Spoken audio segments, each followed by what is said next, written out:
तो चलिए इस वीडियो में बात करते हैं फॉर्म एट्रीब्यूट्स की। तो फॉर्म एट्रीब्यूट क्या होता है? तो फॉर्म एट्रीब्यूट में हम लोग पढ़ने वाले हैं सबसे पहले एक्शन एट्रीब्यूट। तो एक्शन एट्रीब्यूट का क्या मतलब होता है? तो action attribute defines action to be perform when the form is submitted. जब आप फॉर्म को सबमिट करते हैं, यानी कि जो सबमिट बटन है फॉर्म के नीचे जो होता है, उस पर जब आप क्लिक करेंगे तो उसके बाद जो भी एक्शन परफॉर्म किया जाएगा उसी को ये एक्शन एट्रीब्यूट डिफाइन करता है। इसके कहने का मतलब ये है कि जब भी आप फॉर्म को सबमिट करते हैं, यानी कि सबमिट बटन पर क्लिक करते हैं, तो फॉर्म का डेटा एक्शन में दी हुई फाइल को सेंड कर दिया जाता है और इस फाइल में हैंडलर होता है, सर्वर साइड की स्क्रिप्ट होती है जो कि इस फॉर्म से संबंधित डेटा को हैंडल करती है। तो यहाँ पर एक्शन में जो हम लोग वैल्यू देते हैं उस सर्वर साइड की फाइल को देते हैं जो सर्वर साइड की स्क्रिप्ट यानी हैंडलर को कंटेन करके रखती है, जो इस फॉर्म से संबंधित डेटा को हैंडल करती है। ठीक, तो हमें यहाँ पर एक्शन में उसी सर्वर साइड की फाइल को देना होता है। तो एक्शन एट्रीब्यूट अगर ओमिट कर दिया जाए तो the action is set to the current page. तो एक्शन क्या हो जाएगा, वो करंट पेज ही सेट हो जाएगा, यानी कि जिस जगह पर आप हैं वहीं पर रह जाएंगे, आपका कोई डेटा सेंड नहीं किया जाएगा।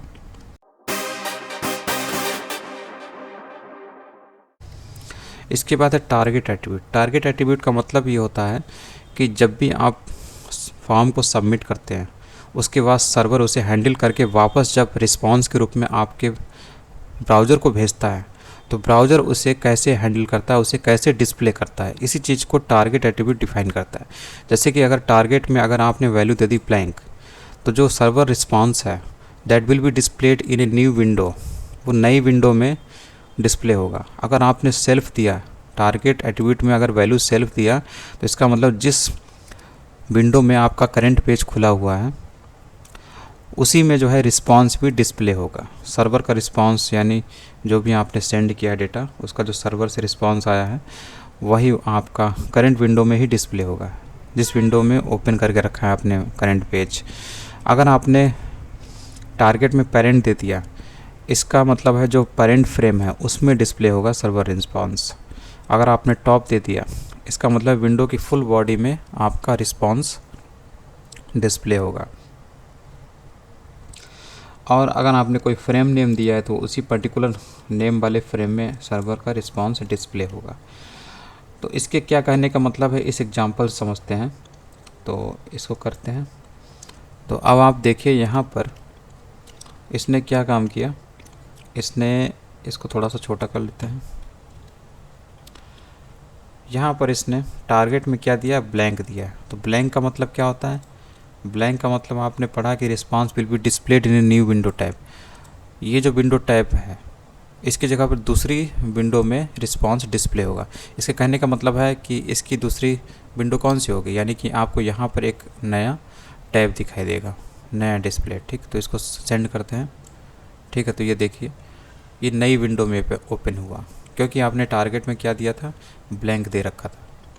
वहीं अगर आप इसी जगह पर डिस्प्ले कराना चाहते हैं, इस छोटी सी जो वाइट कलर की विंडो है इसी जगह पर अगर आप डिस्प्ले कराना चाहते हैं सेम विंडो में, तो आपको कौन सा इस्तेमाल करना चाहिए, सेल्फ।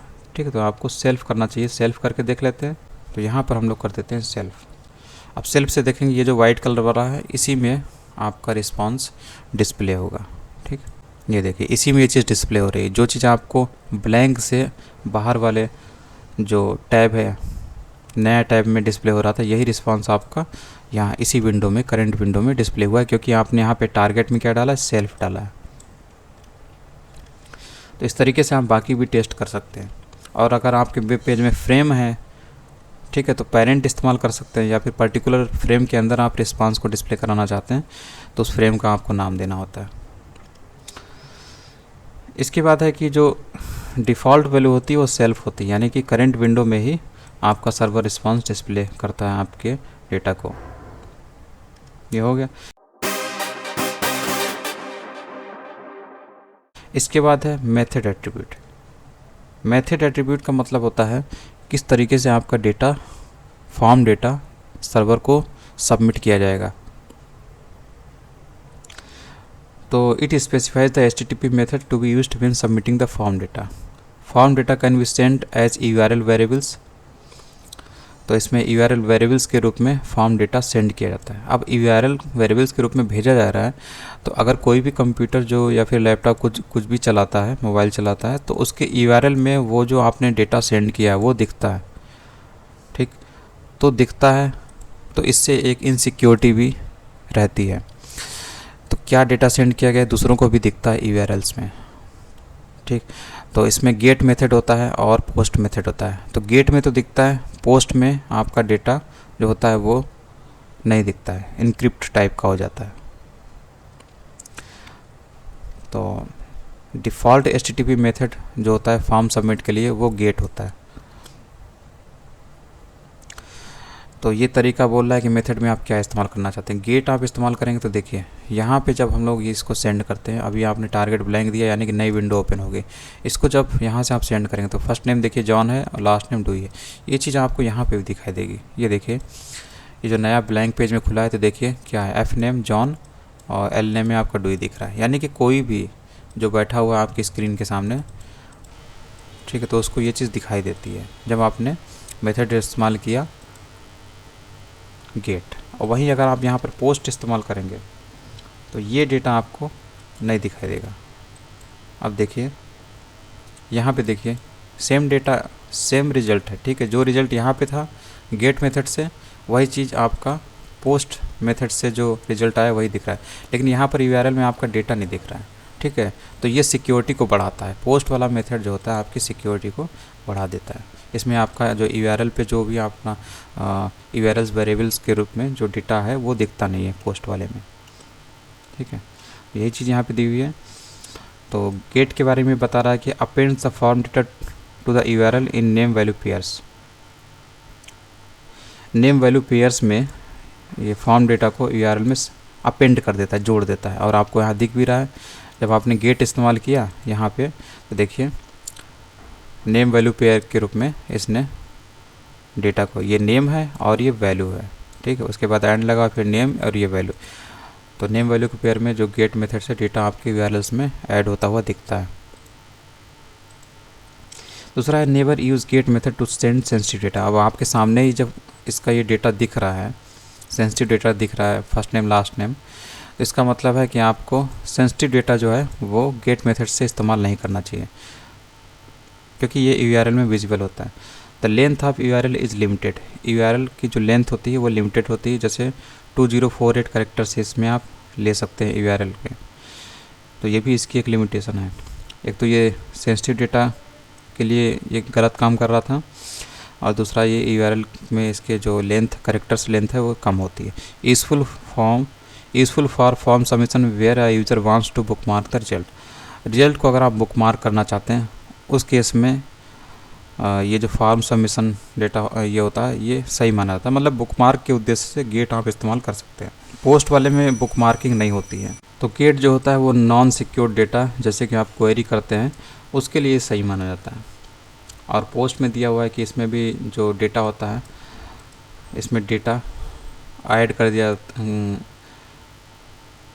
और इसके बाद पोस्ट के बारे में भी दिया जा रहा है कि जो फॉर्म डेटा होता है इसमें जो डेटा होता है वो URLs में आपको नहीं दिखता है, बल्कि HTTP जो रिक्वेस्ट होती है उसकी बॉडी के अंदर ये डेटा अपेंड हो जाता है। इसीलिए आपको ये डेटा URLs में नहीं दिखता है, क्योंकि जो HTTP रिक्वेस्ट की जो बॉडी है उसी के अंदर ये ऐड कर दिया जाता है। Post has no size limitations. और पोस्ट में कोई साइज़ लिमिटेशंस भी नहीं होती, जैसे इसमें 2048 कैरेक्टर्स की लिमिटेशन थी गेट में, पोस्ट में ऐसा कुछ नहीं है। और इसमें data can be send to large amounts of data. बड़े अमाउंट्स का डेटा भी आप सेंड कर सकते हैं पोस्ट मेथड से। और एक चीज़ ये है कि form submission with post method can not be book mark. इसको बुक मार्क नहीं किया जा सकता है। जिस फॉर्म डेटा को आप पोस्ट मेथड से सेंड कर रहे हैं उसको बुक मार्क नहीं किया जा सकता। Always use post if form data contains sensitive और पर्सनल इन्फॉर्मेशन। अगर आपका फॉर्म डेटा सेंसिटिव और पर्सनल इन्फॉर्मेशन कंटेन किए हुए है तो उसमें आपको पोस्ट मेथड ही इस्तेमाल करना चाहिए। इसके बाद है autocomplete attribute. Auto complete attribute का मतलब ये होता है कि जब आप कोई फॉर्म सबमिट करते हैं, फॉर्म फिल करते हैं, तो उस समय कुछ चीज़ें पहले से फिल करके आ जाती हैं, तो वो ऑटो कंप्लीट एट्रीब्यूट की मदद से ही होता है। Autocomplete attribute specifies whether a form should have autocomplete on or off. When autocomplete is on, the browser automatically complete value based on values that user has entered before. अगर user ने कभी पहले form fill करते समय कोई value inter की है और ऑटो कंप्लीट ऑन है, तो फ्यूचर में जो भी वो फॉर्म सबमिट करेगा किसी भी टाइप का, उसमें वो वैल्यूज़ जो हैं ऑटोमेटिकली फिल होके आने लगेंगी। तो ये होता है ऑटो कंप्लीट एट्रीब्यूट की मदद से।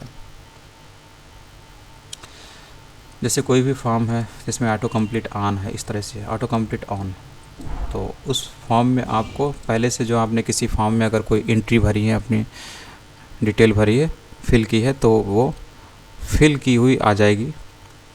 तो ये मदद मिलती है यूज़र को अगर ऑटो कंप्लीट फॉर्म में ऑन है। इसके बाद है no validate attribute. No validate attribute का मतलब ये है कि ये एक बूलियन एट्रीब्यूट होता है। तो इसमें क्या होता है कि ये क्यों दिया जाता है, तो इसके पीछे मेन कारण है कि जो आपका फॉर्म डेटा होता है, तो फॉर्म डेटा को जब यूज़र फॉर्म फिल करता है, उस समय मान लीजिए फॉर्म काफ़ी लंबा है, तो नो वैलिडेट से क्या होता है कि यूज़र ने अगर आधा ही फॉर्म भरा है या फिर जितना पोर्शन भी फिल किया हुआ है, तो वो उसको सेव कर सकता है और फ्यूचर में उसके आगे से दोबारा फॉर्म को फिल कर सकता है, कंप्लीट कर सकता है। उसको पिछली जो एंट्री हैं जो उसने फॉर्म में डाली हैं उनको दोबारा फिल करने की ज़रूरत नहीं होती है, मतलब उसको वैलिडेट करने की ज़रूरत नहीं है। तो उसके सपोर्ट के लिए यूज़र की मदद के लिए ये नो वैलिडेट एट्रीब्यूट डाला जाता है, तो ताकि वो अपनी जो भी करेंट प्रोग्रेस है फॉर्म फिलिंग की उसको सेव कर सके। तो इसके कहने का मतलब यह है कि जब भी इस डेटा में आप नो वैलिडेट लिखते हैं फॉर्म में, तो इससे क्या होता है कि जो यूज़र होता है वो इस फॉर्म डेटा को फॉर्म फिल करते समय ही सेव कर सकता है और फ्यूचर में फॉर्म कंप्लीट होने के बाद उसे आसानी से सबमिट कर सकता है। तो अगर ये नो वैलिडेट एट्रीब्यूट होता है, प्रेजेंट होता है, तो इसकी वजह से यूज़र को आसानी होती है इस फॉर्म डेटा को फिल करने में, और वो हर एक स्टेप पे इस फॉर्म डेटा को सेव कर सकता है और उसके बाद पूरा फिल होने के बाद फॉर्म डेटा को सबमिट कर सकता है।